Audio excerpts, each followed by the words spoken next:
flights, not feelings. Oh my God, those three parts absolutely bombed. Welcome back to What's the Trick? I'm your host, Ben Hanlin. This is the podcast where I sit down with some of the world's most creative people to try and understand their creative process. I want to know how an idea pops into someone's head and then it goes from just being in their head to becoming something we see out in reality. Because often we see these end results without actually understanding all of the hard process behind it. So I want to get geeky and dig into that. And over this series, we're talking to comedians, authors, musicians, magicians. And today's guest is Niall Gray. Before I talk about that, by the way, this is episode 2. Episode 1 was Simon Squibb. Thank you so much for every single person that DM'd me and commented. I've got my first bit of fan mail. I'm not going to do this every week, but it was the first person who DM'd me straight after the episode. And it was from Ollie, who said, Ben, I absolutely loved Simon. Great idea as a concept for a podcast. Can you interview Steven Spielberg? Okay, right. Chill it out, Ollie. All right. I mean, budget's allowing, etc. We'll see. Maybe one day. Hello. But let's talk about today's guest. It is Niall Gray. So Niall Gray is Capital FM radio presenter, but also TikTok's favourite parody presenter. You've probably seen his viral skits. He does British TV staples like A Place in the Sun, Top Gear, and he gets millions of views of doing these parodies. And he's also gone viral for his sound, which is catch flights, not feelings. And why do I want to interview Niall? Because I've been watching his content for years and I find him really hilarious. I think the way he goes about making these videos is really different. He really leans into nostalgia. So I wanted to talk to him all about that and how he comes up with ideas, and he's made a career out of making parody videos. We filmed it in London in late August in a lovely studio. This is on YouTube if you want to watch the video as well. And we talk about his ideas, his content, and his just general approach to how he is creative, really. And the first question I asked him about was in 2019 is when his content started to pop. So we started there talking about him in 2019, talking about TikTok. Enjoy. So I was already on the radio at this point. I was at Capital. So I've been at Capital for 7 years. That was 2018. And I always feel like I've just been posting content for as long as I can remember now, really. It was like 2009, I think, was when I uploaded my first YouTube video. So anyway, that was always going on in the background. As you say, we don't want to go too far back there. So I've always been posting stuff. Nothing's ever really picked up. I've just been doing it because I just sort of enjoy making videos and putting them out there. But yeah, 2019, this is when I first downloaded TikTok. And I actually re-uploaded a video that I'd posted on Instagram and even Twitter about 2 years before. Oh, it was a DJ Dave video. So I've sort of got this character. Yes. The old wedding DJ. Here we go. I just had that on my phone. I was having a little look through TikTok and it was, as we all know, it was quite dancery. There was a few little sort of, I don't really know what the content was on there at the time. But I thought, I'm going to post that video. And it just seemed to do quite well. Yeah. And then I actually remade another version of DJ Dave. This one was a primary school disco DJ. Yeah. Spiky hair, flame shirt, all of that. Yeah. And again, that one did quite well. And then I went on holiday with a mate and we went to Fuerteventura. Right. Was this, this is how geeky my research has been. Yeah. Was this about February 2019 is when this came out? Yeah. Because this is what I really want to talk to you about, is this Escape to the Sun parody. Yeah. Is that right? That's it. Yeah. Tell me how this came about. How it happened. So we were driving around, we hired a car and we kept seeing all these old abandoned buildings. And I just wanted to get a quick clip for my Instagram. I was like, that'd be quite funny if I was pretending to be a presenter that was like selling this house that just doesn't exist. It's just like a structure to a house. And I was like, just get a quick Instagram story. I'm going to be like, today we're at this 3-bedroom, semi-detached house. And the mate who I was with, we worked together and he's just got a real creative brain and he's a great writer. And he was like, you know what, let's go to town with it a little bit more. I think this is a bit more than just an Instagram story. Yeah. So we just spent about an hour just walking around this derelict structure to a house. But by the way, not just that, you're also in quite an ironed shirt. And in my head, I was like, he's gone home. He's fat, like he's dressed up for this Really scene. thought about this. Yeah. What a holiday you're having. Honestly, at the end of this, I'm just, as you're saying, like, we're going to talk about the nerdy side of things. And I think between us, on this holiday, I wouldn't do this with a lot of friends. Like, we'd probably be in bars and just sort of having a good time on holiday. But for the two of us, we were like, this is just great fun. Just like writing some stuff. We spent about 3 hours editing the bloody thing when we got back later on, just in this dingy hotel room. We're like, what are we doing? We're at this all-inclusive thing. We should be at the bar getting pissed. But we weren't. We sort of spent a few hours that day actually going around almost different locations at the end of the day. And yeah, we were just sort of writing it on the fly, sort of had a bit of a vision of what it was going to look like in the edit. And all in all, we just had fun doing it. So that character, because this has been a big, if anyone's watched your content, this is a returning character, and then you've done property shows, and it's essentially spread out onto this kind of daytime TV parody. But that literally came from in the car, driving, let's film this, but then the character just happened there and then. It wasn't pre-planned or anything like that. No, it was exactly that. And it was just sort of, again, sort of like I was saying with the DJ Dave stuff earlier on. It just seemed to work, and I just enjoyed doing it. So posted that, and that did well. And this was when I got really excited because Lad Bible reposted it. And I feel like, especially back then in like 2019, when Lad Bible repost a video, you think, oh, we've done well. That's like making the national news, isn't it? That is like the goal, yeah. So did you know straight away, almost instantly, you put this one video out, it's done well, and you were like, right, DJ Dave, you're going in the back of the drawer for a minute. A little bit. I'm going to do more property bait, because I would say, again, if someone's not had a deep dive into your stuff, it's a bit of DJ Dave. You've got Escape to the Sun and Escape to the Country, but a lot of property parodies early on. So then did you just double down onto that? Yeah, pretty much. I mean, there'd never really been a proper plan about the content, especially actually earlier on when posting videos. I never really wanted to do the same idea too many times, because I just felt like, I just feel like I'm milking it too much. But when actually I do look back now and think I really should have gone bigger with it.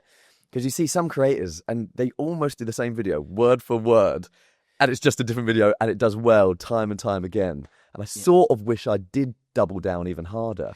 Yeah, but then the thing I noticed, let's fast forward a bit. So you've done the Escape to the Sun parody, and then fast forward, you're back in the UK and you're doing property parodies, and you start collaborating with Imogen Andrews, right? Yeah. So the question I've got there, two questions. If you haven't seen the particular content I'm talking about, basically you and Imogen pretend to be very daytime TV, showing people around a house like a property program. Yeah. So my first question, because I never get this, how do you get the houses? Because there's one house especially that, excuse my French, is an utter dive and a dump. And in my head, I'm like, well, who have you called to get that house? That's my first question. So there's a few stories about that, actually. One of my mates, he's an estate agent. Right. So, I don't get him in too much trouble here. But I'd just be like, oh, mate, we really want to do this video. Like, is there any houses that you've got that are just awful, grim houses? Right. He was like, say no more. I've got one that you can come round. And nice guy, like he helped us film for the hour basically, and we filmed this video there. So he literally just let it out to us for this 1 hour. Brilliant. I think he might have scheduled in a viewing or something. Okay, and then in that video there's an actor as well. There's a guy dressed in like painting and decorating. So then I'm thinking, so it's not just him, it's now Imogen. He's got a house, so obviously now we know how do you get the actor guy involved? He's just my mate. I'm just like, oh, can you help us out? I never really, every now and then I would sort of pay a videographer, but for what it is, it's literally hold an iPhone. Anyone that can hold an iPhone just can film the video. So I don't really need to pay too much for a videographer. So usually I'll get a mate to film. Sometimes I'll get them involved as well. So that's that guy. And the other thing we see a lot, and I obviously I make content, but I'm not in the content creator circle, because there's a lot of what they call UK content comedians and things like that. Yeah. You collaborate with Imogen. How does that come about? Because I'm seeing it more and more, and even recently you've been collaborating with other people, because it feels like everyone instantly knows everyone and is in each other's videos. How does that work? Yeah, it's definitely a small world. We both reached out to each other just on TikTok. It's like the classic thing. You just follow each other, a few likes here and there. Okay. And then you finally go, I think we should do a video together. Because she was doing a similar thing at the time where she was more of an estate agent. Yes. And she was doing this voice, and I've only found out what the name of this voice is. Local fry. Do you know this? No, what's this? You know when someone goes, well, she was like, welcome to this property. Oh, okay. There's this. And everyone in the comments is going, love the local fry. And Oh, I had to right. Google, what the hell is local fry? Anyway, she was playing this character really well. And we were like, right, I think we could be some daytime TV presenters here. Bit of a Kirsty and Phil, place in the sun kind of vibe. And then it got carried away because then you and her are then like filming abroad next. So you're going back to Place in the Sun. So what do you two do? Just go, right, we're going to go and book a few, like go on a holiday together to make content? It was exactly that, yeah. We were doing a few of these videos at this point. Maybe done like 5 or 6 videos in the UK. And we thought, we really need to shake this up now. We were like, well, they always go to Benidorm, don't they? Yeah. Well, let's go to Benidorm then. Might as well. And then literally it was, me, her and a boyfriend just went to Benidorm for 2 nights. And it was almost just a work trip. Like, it was fun. We both had 2 or 3 different videos we wanted to film. Yeah. We just spent both days just filming these videos, and it was great fun. Yeah, it was sort of, I mean, it didn't feel like a work trip. Obviously we were in bloody Benidorm and seeing posters of Sticky Vicky and like, you know, £1 pints, but it's a great time. But do you think as well, so you go back to your first video, like the effort you make, so even putting the outfit on, the shirt on, if you'd have been in the holiday clothes, it wouldn't have hit. The fact that you spent that bit of effort, bit of money going to Benidorm, do you think that's what makes it hit a bit harder? It does. It is that production that goes into it, and even if it's not necessarily people realise, because I'm sure most people just thought we were on holiday and we were just sort of pissing about, filming a few clips and making a video out of it. Because the funny thing is, as you say, sometimes I'd get in my car with a shirt on and do a video, whatever the idea of the video is there, and people go, "Oh man, love the effort you went to put a shirt on in the car." And then when we go to Benidorm, no one's going, "Oh, I can't believe they went to Benidorm to film this." But that's what I think I quite love about it. It's the effort that you go to, and I always appreciate it when I see a video of somebody and you can tell that they've really put effort in, even in the editing and the sound design and just the props. Like, I know that they bought that prop just for that one gag. Yeah, and you can tell that with a lot of your stuff, actually. A lot of the angles and the editing, you're in a good way, and you have to be. You're a bit of a geek over it, aren't you? And you're kind of easy, like looking at all those little extra 1% details. That's it. Yeah, and it's nice to see when people pick up on it. Even like the mate that you were talking about earlier on, who was like the property guy. You just sort of skew the angle a little bit, do a little Dutch angle, and people are like, "Oh my God, that's so true. That's always in every episode when they're talking to like the property expert." So it's fun to see. It's those little bits that some people would pick up on. So I'm going to fast forward because I think, tell me if I'm wrong, but I'm going to say a sentence that may or may not have changed your life. It's probably your catchphrase, right? You know what I'm going to say, I'm guessing. May 2023, so you started 2019-ish on TikTok. May 2023, I think it was. Tell me if I'm wrong. Yeah. We all heard catch flights, not feelings. You do it. You do it. Do it properly. Come on. Catch flights, not feelings. Oh, that wasn't as good. A little ropey there. Okay. So that video, describe to people who haven't seen it, because this has gone massive. The audio trended. It still goes. Tell me about this video. Oh, so the way it came about is somebody that I used to work with, I still follow on Instagram now. And they just, whenever they're on holiday, it's always like a pint with the sea in the background. Yeah. And like, they'd always put the caption saying, "How's your Monday?" Yeah. And I'd always think, "Oh, you're just rubbing it in, you're on holiday." And I kept seeing them, and I was like, "Oh, you know what? This could just be a fun little compilation video, just using these cringy little captions that people use, you know, today's office." Yeah. So I actually filmed this over like two different holidays. Oh, did you? Yeah, I actually went on a work trip, and I was just there on my own. So I sort of set up the tripod and filmed that first clip in the airport. Yeah. Catch flights, not feelings. And then I filmed maybe 5 clips there. I went away again with a friend, and then we filmed a few more clips. And I just, put it together. I just went on Epidemic Sound and just like sort of picked one of the first sounds that I could find. And it was the do-do-do-do-do-do-do. And now... And you didn't know when you posted it, because am I right in thinking this is your biggest ever video? It is, yeah. And did you know when you posted it, this is going to be, or did it just go crazy? It actually really didn't. It sort of trickled in. The views sort of came in a little bit. There was a few nice comments. And it was only a year later somebody did the audio, somebody, lip synced the audio to it. I was like, oh my God, no way. Somebody's lip synced to it. And then somebody else did it. And then all of a sudden it really was like, oh my God, loads of people are actually using this audio now. And this was a year after I posted it. And then my video just slowly started picking up the views. And then there was this one TikToker, she's really big now, Leah something. Right. She was in that show Locked In. Okay. And I think she actually still has the most viewed video ever on TikTok. And it was like, it's like a proper first trap video. It was just like, she was in a car and she was just zooming into her face. And that was it. And it got like 100 or 500 million views, which is crazy. With your sound. And it was, so that was a separate video. But then like 2 videos later, she did my sound. Yeah. The Catch Flights Not Feelings. And then after that, I think it really just picked up. Am I right? Maybe I've misremembered this. Did like Rita Ora do it? Or some other celebrities? There was a good few celebrities in the end. There was Anton Deck jumped on it. That is nuts. Who else was there? I think there was Ollie Murs did it. And it was just so weird to see these great names just like, they know what it is. And it was just, as you say, it's still picking up now. And I've just done a little part 2. Oh, have you? Yeah. So did that video, it was so big, like you say, it went global. It took a year, but did that change anything for you at that point? Is that when things went into another gear? How does it work? Yeah, it did really. The followers started picking up there, and all of my other videos from that point started getting more and more views. So more and more brand deals started coming in. And then, as I say, I did a part 2, and that was actually with EasyJet. So that helps. It does help. It does, because I've always been wanting to do one. And then there was a brief that they sent over, and we were trying to figure out what the best video to do here. And then I think we both landed on let's do another part 2 of Catch Flights Not Feelings. Yeah. And as you know, as soon as you do #ad, the views don't do as well. Yeah. But that one still did really well. And the nice thing is, which is sort of the dream for any ad, like not many people would be able to tell it's an ad. Obviously, it's the caption and everything like that.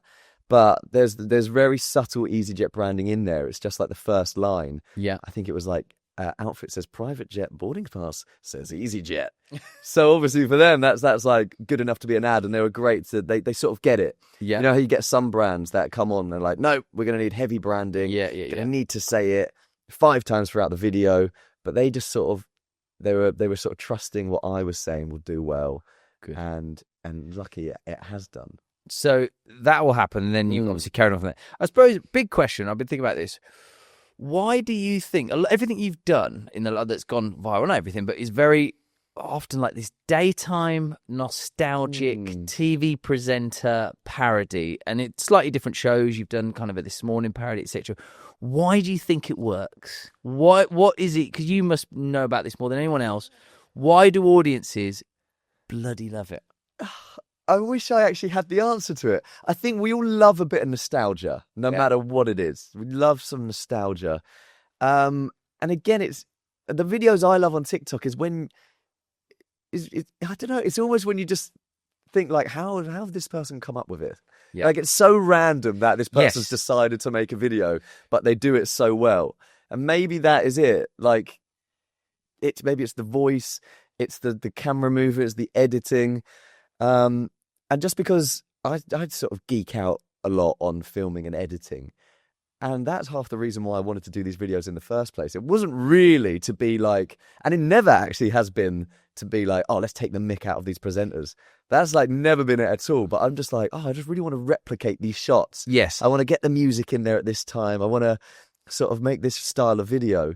And I haven't really spoken to any of these presenters that are actually, that is a lie, actually. Go on. There's now a new presenter on Capital, right, called Lee Juggernauth, and he is a Place in the Sun presenter. Is he? He is. What does he say? Does he like you or not? I mean, man, I met him for the first time 2 weeks ago, and I as I saw him came in, I was like, oh my God, yeah, he's on A Place in the Sun. And I was a bit nervous, like, hey, hello, I watched your show. Oh, you big fan. And then straight away he was like, mate, people send me your stuff all the time and I love it. So it's nice. He's on board with it, and he enjoys it. And he's even said, like, in those videos, you say the stuff that we want to say. Right. Let's go into the process. So let's get geeky, really geeky. Nice. I want to just set the scene, right? I want to find out how ideas end up on your TikTok channel. But first of all, let's set some parameters. How many videos roughly are you making a week, a month? I mean, obviously you can't be flying everywhere every day. Yeah. How does it work? This is what I suck at, and this is the one thing I would love to get better at, because mine are really sporadic. I hope to do one a week, which isn't enough for I was going to TikTok. say, is that like, because you hear people go, I do one a day, two a day. And I've really tried to do that, but because it's, the location, if I'm doing the parody videos, I've got to find, first of all, a location to film at, somebody to film with. Writing it probably takes a couple of hours, editing it takes a couple of hours, filming it, sometimes take a day. So as soon as I've done that, and then I've got other stuff going on, I'm like, oh my God, I need to post this, I need to get it out there. And for me, I've tried to do the simpler stuff where, one take, just on an iPhone, even just put it on a tripod in my flat. They just never seem to do as well. And I also don't enjoy it as much. I just enjoy doing the bigger production videos and like the videos of Imogen and other creators. I get a lot more from that. I enjoy it more. The videos do better. Well, it's that thing I always think sometimes to create a style where it's so hard to replicate as well, because no one else is finding an estate agent to let them into a house for half a day or whatever. You know what I mean? You've created something that the chances are the next video on TikTok isn't going to be that, right? Yeah, of course, yeah. Okay, so you're doing roughly one a week, 4 a month. I thought it was going to be more now. Yeah, I know, and it definitely should be. Sometimes I'd get into it, like I've got a bit of free time here, and I'd do 2 a week and think, we're rolling now, here we are. And then another week goes by and I haven't done one. And the other thing we don't see, because obviously now you're doing a lot of this and like you say, you're getting brand deals. Do you have a team or is it just you? It is just me, really. Yeah, I choose a few mates every now and then to help me film this video. But the guy that I was talking about earlier on, who helped me do that first parody video, for quite a long time, we were writing videos together. Yeah. And he's just funny. Like, I'd almost just say to him, I want to say something along the lines of this. And he'd just know it. So, like, we'd write together, and that was a lot of fun. But then obviously sort of work gets in the way. You don't live too near each other. And I that, again, is one of the reasons why I'm just not posting as much as I should. I'd love to almost be in, like, not a content creator house, but, live with somebody I could just go, mate, let's film this. Let's go there. Let's do this. Yeah. Well, I bumped into Simon Squibb, Simon Squibb. Of course. And I said to him, oh, you got any advice for me? Because he rolled in this event with 6 staff. And like 2 of them, one was on live on TikTok, one was live on Instagram as he was there. One person was filming constantly. Somebody else was making notes. He was a mobile crew making content. And I thought, wow. And I said, any advice? And he went, just commit. Just get a videographer full time, commit, because then what will happen is you will by default create more content than ever created in your life. Yeah. And then therefore the things will happen. So it's like that chicken and egg. Advice. And I was like, oh, yeah, that's quite ballsy. You should do that, really, yeah. And you're right, I'm sure it'd just pay off. If you're sort of thinking like, oh, I don't know if I can afford it, like how many things I can do. But then actually, it in the long run, it will. And that is great advice. Yeah. Next month, you'll see me churning out 10 videos. So, thank you, Simon. Right, so let's start with the ideas. Yeah. Where, now you've got like a bit of a niche. Where do ideas come from? Because in my head I was like, he's probably just flicking through telly going, let's do that. Like, where do your ideas start? Are you just walking down the street? So what triggers it? It is more that. It's walking down the street or having a conversation with somebody. Okay. We should be discussing something, or some funny thing will come up in conversation, and it's just the classic, ooh, that's an idea. I'll jot that down. Right. So you take out your phone. Take out my phone, whack it on my notes. Right. Let's see. I'm asking Niall to take out his phone. So you've got a note in your phone. Again, I need to organise this a hell of a lot more, because I've just got video ideas. I'll jot 2 down there, and then other notes would happen, and then I've got another one, video ideas, and I want to find. So you just jot it all, stick it in your notes, and then at some point go back to them. Yeah, yes, and then sometimes it'll be a year later, and I go, oh my God, I never filmed that. So really? this one is videos, and it's football obsessed groom who can't be serious. So I wanted to do so this is in your notes. Is that all you've written? That's all I've written. Yeah. So say it again. Football obsessed groom. Okay. So and then I got another one saying short kings ducking when they don't need to. Hold on, have you filmed that one? I have. I've done that one now. Yeah. Yes. I think I did it on the tube the other day. I sort of got on the DLR and I went, oop. I was like, I don't need to duck. What am I doing ducking to get on the tube? So then I would sort of just go from more notes. I'd even speak to people. I'm like, when have you ever seen someone that's short duck and they just didn't need to duck? That's so with the football one you haven't done, right? Haven't done that. So no. tell me what that idea is then, if you can. Yeah, so that one is going to be a best man doing a speech that is just obsessed with football. Because I think where this one came from was going through TikTok. I've seen, an actual best man do a speech, and all they're doing is football gags. Yeah. They're just like, I remember that day in 2020 when Arsenal won, or whatever it was. Yeah. And, every gag is just like about football. There was, it's going to be a lovely little message about the bride here. And it's not, it's football. Right. So I thought maybe that could be a bit of a series. Best man speeches, best man who's in love with the bride. That's good, isn't it? Best man who's can't be serious. Yeah. Best man who secretly hates whatever. I don't know. It's that. Yeah. Thing is, I'm not great at writing speeches, so this might be one to get a little writing partner involved in, and we just like riff a few ideas. But once you've got it, you've got that. Once you figure that thing out, isn't it? Yeah, I think so. I need where I'm at the moment is I'm just trying to do more content. Like, I love doing the parody stuff. I do feel like sometimes I'm like, am I just doing this again? Are people thinking, okay? Although, as you say, you're the parody guy, you're the TV presenter guy. Yeah. But I at the moment really just trying to do some more stuff, quick one-take videos. So this is Niall Gray. He'll be back in a second. This is a very, very tiny commercial break, but for no money because I'm not getting paid. This is just me talking to you guys, like a halftime chat, if you will. Firstly, thoughts on Niall? I was thinking first of all, he's a very happy guy, isn't he? Very positive, a nice person to be around. But the thing I took, I suppose, my one takeaway is how, in a good way, he doesn't overthink everything. He's not trying to make everything a 5-year plan. He's just getting up and doing things that he enjoys. And as long as it's making him smile, the rest figures itself out. And I think often we can lose sight of that sometimes. Hence why I'm definitely doing this podcast, to try and do something like that. But I just thought that was quite a nice sentiment from Niall. Quick one before we dive back into the chat. YouTube, as I mentioned, we filmed this in a studio in London. You can go and watch this on the YouTube channel. I'm also putting behind the scenes up on YouTube of how we're making the pod as well. And what I could really do from you people listening is to get podcasts up and off the ground. It's really hard in the first few weeks. Reviews and subscriptions really help. I know you've heard this a million times. If you can just hit that tiny subscribe button or follow button and drop a review, ideally a 5-star review would be lovely. And that would really help. And it does honestly help. And if you think anyone you know is into hearing more of these type of episodes from comedians and authors and etc., let's share the love and pass this around. It'd be great. And my socials as well.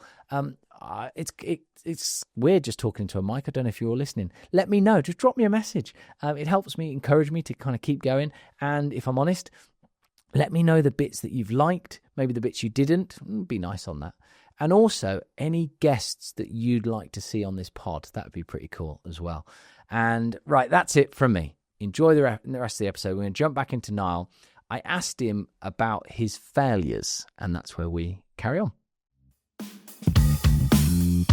Have you put anything out that you thought was brilliant? You're like, oh, here we go. This is the one. And it's just flopped. Definitely. And it was the video I went to the most effort for. This was a few years ago, and I bought a car from Facebook Marketplace for 200 quid. You know this one? Is this the Cinquecento? It's not. That's actually a different, which has been a bit more successful. Okay, fine. So we'll come back to that. But this one was almost the trial. Okay. About 3 years ago, and bought this car off Facebook Marketplace for 200 quid and decided to do a rally of 9 countries in 4 days. Okay. And this is when I wanted to sort of step foot into the long form space. Max Fosh-esque almost here. Funny enough, Max Fosh did comment on the video. It was like, this is great content. Okay. So yeah, it must have been quite foshy. Fine. And yeah, went to 9 countries in 4 days, and it was unbelievable. It was a great trip. Just got 2 mates together. Yeah. We had a real fun time doing it. Filmed it on like 3 different cameras. It took probably like a month to edit it together. Yeah. And I posted it on YouTube, and I didn't think it was going to do that well because obviously on YouTube you really got to build up, sort of not just a following, but an audience that a community. Yeah, there we go. Got to build up a community, and my idea was to cut it down into 3 parts for TikTok. Yep. Oh my god, those 3 parts absolutely bombed. No, like it's literally been a month of editing. a week of filming, Ugh. and quite a lot of money to do it as well. And it just didn't do that well. Why? I think it was just too different. I think it was, first of all, it was too different. If people have followed me, all of a sudden they're going like, why is this guy just in a car with his mates going on a road trip? Right. Maybe I should have done it as a bit more of a parody character and a bit more of a sketch. Maybe that would have done quite well. But I was just trying something. Yeah. And it didn't really pay off. But don't really see it as a failure because I've enjoyed the content. Yeah. As I say, I enjoy editing. So it was a success in that sense of just like, that was a fun project, on to the next. Yeah, you sometimes have to do that thing, don't you, where you go, well, if no one watches it and it bombs, am I still proud of this thing and happy that I've done it? Whereas if you've done it just to get millions of views and then you go, well, I didn't particularly believe in it and it got no views, then you feel a bit like a waste of time. That's exactly it. Yeah, sometimes, every now and then I'll still get it where a video just isn't successful and it gets even like a couple of thousand views recently. And I think, actually, I still think it's a funny video, so that's fine. So you are all wrong. Yeah, exactly. I'll probably look back at it in a month, go, actually, they were right. That is shocking. But the other thing that's happened, it's happened to me definitely during lockdown. So I made a lot of content. I was making multiple TikToks a day, etc. Is burnout. And I think unless you're a creator, people don't realise that it's 24/7. It looks really great, like you're having a load of fun. But like you say, you're coming up with an idea. You're finding a location, you're filming it, you're editing it. As soon as you've done that, you've then got to do it again and again and again. Have you? I mean, you've been doing this a while now. Have you ever felt at times a bit of burnout? Definitely. A bit of over it, like, oh, I'm so bored of this now. It's so frustrating. Exactly as you say. As soon as you hit post, it's like, that's done now. And you've got to move on to the next one. Yep. It's such a long process to do it. And I feel like almost every 6 months I have a bit of burnout, where I've done a good few videos and really enjoyed it, posting them and think, I don't know what's next. It's just that constant conveyor belt of how long can you go for? Because it's not like telly where you kind of spend 6 months doing something and then you can take 3 or 4 months off, don't even think about it, and then start again type thing. Yeah. And now, actually, this is where, as I sort of touched on earlier on, I'm starting to try new things. So me and a mate of mine, we've just made up a new channel and we've bought the In-Betweeners car. The actual one? Well, it's a Fiat Cinquecento. Yeah. Which is the make and model which they used in the In-Betweeners. And we thought, you know what? Let's just have a bit of fun with this. Let's just start up a whole separate TikTok and Instagram channel and we'll document us turning this car into the In-Betweeners car. And just see what happens. We'll just go from there. Yeah. And it's been quite successful so far. Like, as soon as we posted the first video, we thought it's going to take a bit of a while to build up a following here. But the first one did 1 million views. Oh. So we're like, oh my God, what's happening? On YouTube? On TikTok. Yeah. TikTok. And the same on Instagram. I think that did like 100K or whatever. Yeah. Did quite well on there. So, now the series is off. We've started it and we've started converting this car into the In-Betweeners car, getting the red door on there. We had to change the bumpers, had to put the stickers on the back, make it a Hawaii. Because in the In-Betweeners, it's a Cinquecento Hawaii, which doesn't exist. So all it is a sticker. So we just put a Hawaii sticker on the back. And now we're starting to dive into YouTube. Right. So we're having a lot of fun with the short form content. But now we've finished converting the car into the In-Betweeners car. We've got it now. Yeah. And we want to take it to Thorpe Park.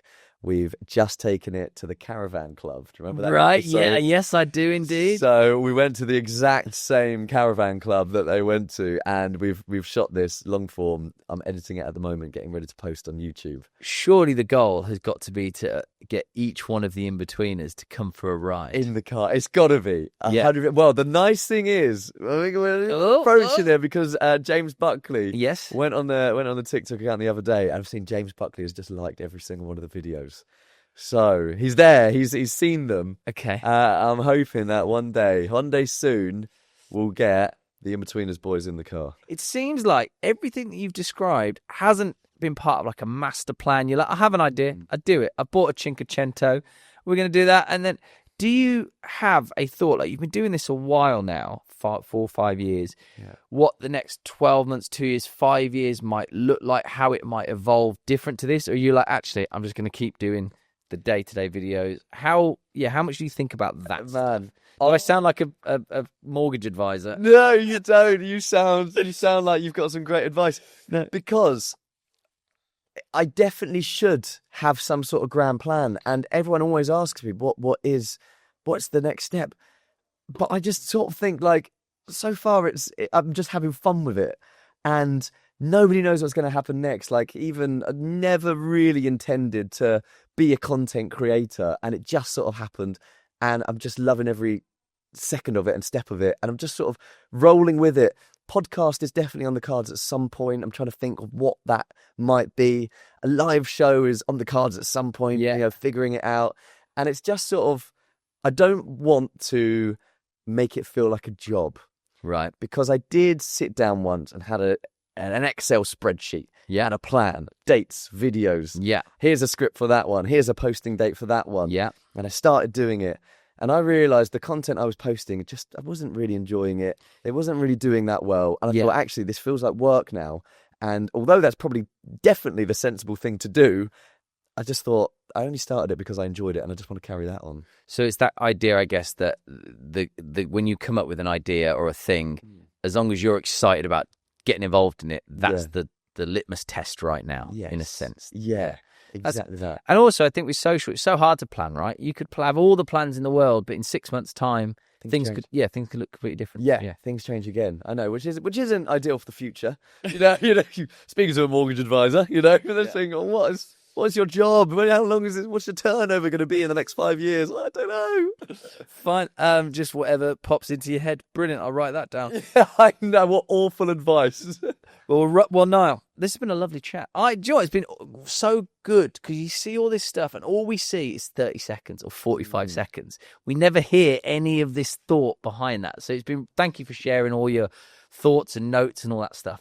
But we are into the final section. Ben's Fast Five. Nice. I'm going to ask you 5 questions, relatively fast.